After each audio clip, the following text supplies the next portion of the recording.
Welcome everybody. I'm Dr. Sam Spinelli with Citizen Athletics, and today we're talking about a beginner core workout. Training the core can be very valuable for people. A lot of the times, the exercises that are shown for core training can be quite advanced, and a lot of beginners struggle with them. So today, we're going to give you some options that can be done and scaled down for most novices and beginner trainees. This doesn't mean that they can be done by people who are intermediate or more advanced. They can absolutely be done and scaled up and challenged to a higher level, but they're ones that a beginner can definitely pick up well. If you're looking for content on mobility, strength, or just generally good movement, make sure to subscribe below to our channel. Turn on the notification settings so that you don't miss any tips in the future. For anyone looking for a program to help you with mobility, strength, or movement, we got you covered. Check out the description box below where I've got links to different programs that we offer. This workout that we made for you in this video is something that can be done for both men or women.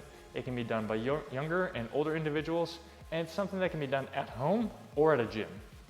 So what is the core? The core is generally this region from our shoulder girdle to our pelvic girdle. Essentially meaning it's muscles that attach to our axial skeleton. We often discuss it as the abdominal muscles, such as the rectus abdominis or the six-pack muscle, as well as the external and internal obliques, as well as the transverse abdominis. Additionally, there are muscles on the backside, such as your multifidus, longissimus, and other spinal erectors. Finally, there's also deeper muscles, such as your psoas, iliacus, quadratus lumborum, pelvic floor, and diaphragm. Collectively, they make up your core. What does the core do?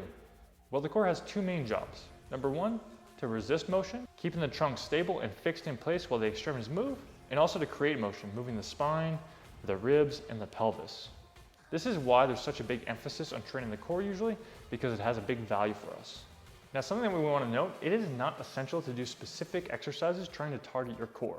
Just by doing generally good compound movements, like goblet squats and other squat variations, deadlifts and other hinging-based movements, overhead presses and other pressing motions, and rows and other sort of back-dominant movements, we can train a good portion of our core muscles.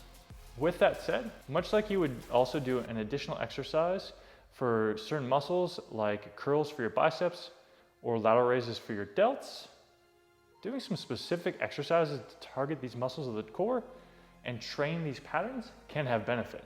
We're going to break down movement categories based off the function of the core, and then additionally show exercise options for these. First thing, an important thing to discuss is that anytime you start a new exercise routine, it's important that you take a gradual progression and not jump into things too effortful or too high in volume and progressively build up to it.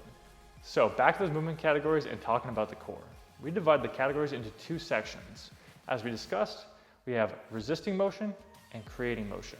In the resisting motion, we have movements like anti-extension, anti-rotation, anti-lateral flexion, and anti-flexion. In the motion categories, we have movements like flexion, rotation, lateral flexion, and extension. Now, if you give examples of each category, we're gonna go through a movement that will fit into each category. First up, the dead bug.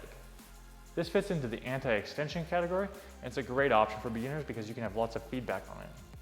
We just wanna sit up on the ground, laying face up. From here, we're gonna bring our knees up and our arms up straight, pointing to the roof.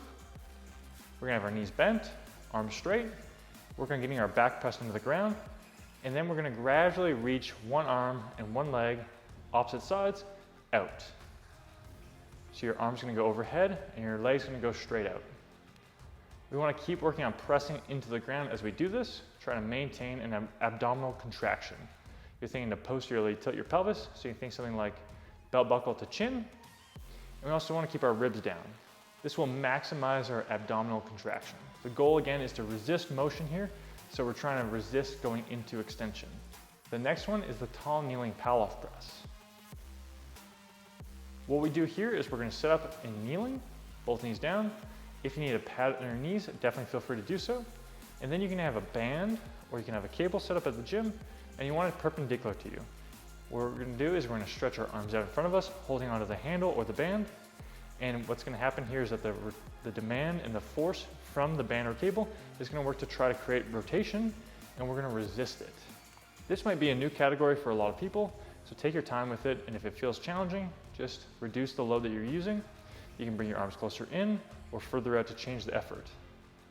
You can think to squeeze your glutes and work on posterior tilting your pelvis as well. That can help for a lot of people in getting a little bit more abdominal contraction.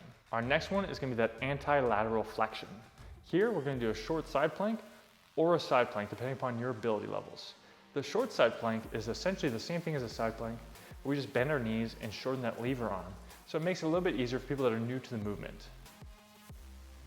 Since our goal is to resist motion, we're going to be trying to do that.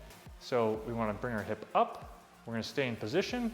We're going to keep our elbow in place, nice proud chest, hips, knees, and shoulders in line, and stay in place for the time duration. Again, you can do this either in a short side plank or in a regular side plank. The goal is just to be able to keep that hip in line, shoulders, hips, and knees. Going to the last category, the anti-flexion. This is where we're going to be doing a Superman hold or a variation of it. We've got the first one, which is just a chest lift, and you can do this and progress it to a full arch off the ground, depending upon your comfort into extension. This is going to be working the spinal rectors, which are very important muscles for the back and the core in general. As we do this, we're just going to be trying to have a small lift off the ground. We're not trying to go to a maximum height, just a small lift off and trying to have some level of contraction. Again, we're going to be holding it for a duration that you feel comfortable and then coming down. You can repeat it for multiple little bouts if you need to. So that's your anti-motion categories. Now let's discuss the motion categories. Again, for the motion categories, these are ones that a lot of people might be more used to. The first one being flexion. We're showing a crunch here. In this exercise, we're going to be laying on our back, we're going to have the knees bent, and then we're going to be trying to lift our chest up off the ground. We're not doing a full sit-up, we're just trying to have some level of abdominal contraction, getting them to work and squeeze really hard. For some people, you can think there's a rope tied to your chest and it's pulling you to the roof. You'll go up, come back down, and then repeat for the reps that you feel comfortable with. For most people, somewhere between 8 and 15.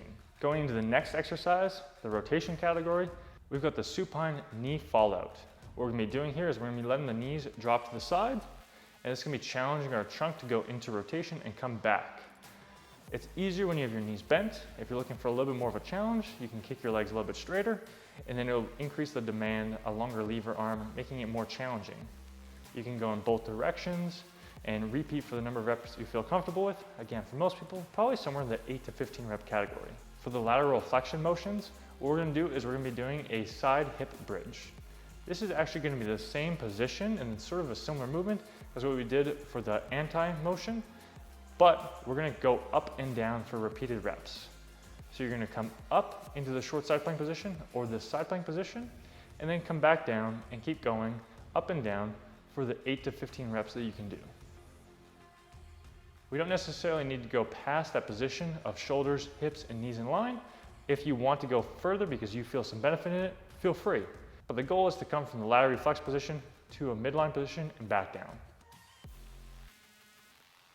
The final category, extension. Here, we're going to be doing a similar movement again, and we're going to be doing the lift up for the Superman hold or the full arch, and then coming back down. And you can repeat it for the number of reps. Again, you don't need to go very high, just trying to get that motion of the chest and the hips coming up off the ground and then coming back down. Hopefully you found these valuable. Go through them, find the ones that make sense for you. If you need additional variations, we have lots of content of different exercises that's available on our channel, as well as on our Instagram. If you're looking for more tips on training, check out our other videos on YouTube.